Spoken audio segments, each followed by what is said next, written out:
DJ Kamlesh राज मालूम झोला।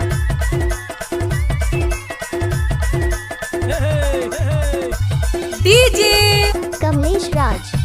अच्छा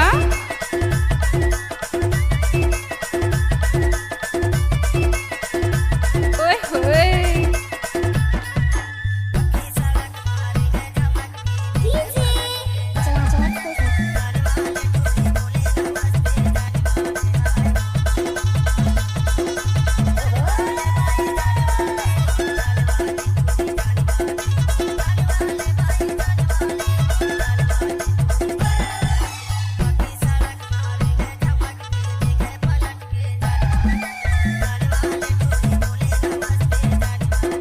चल हट। डीजे कमलेश राज मालूम झोला।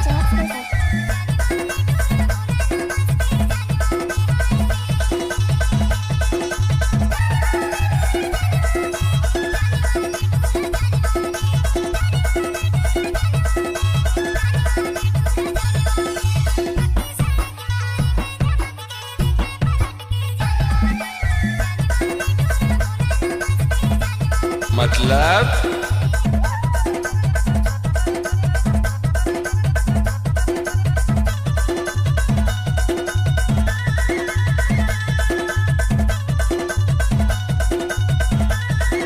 क्या नाम है आपका? डीजे कमलेश राज मालूम झोला।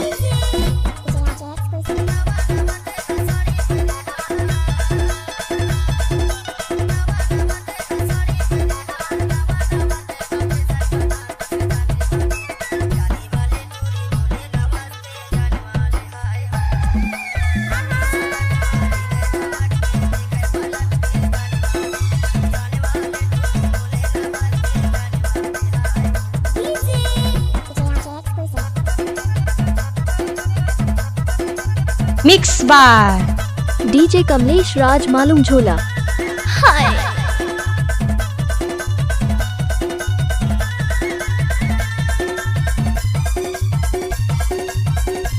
डीजे कमलेश राज मालूम झोला।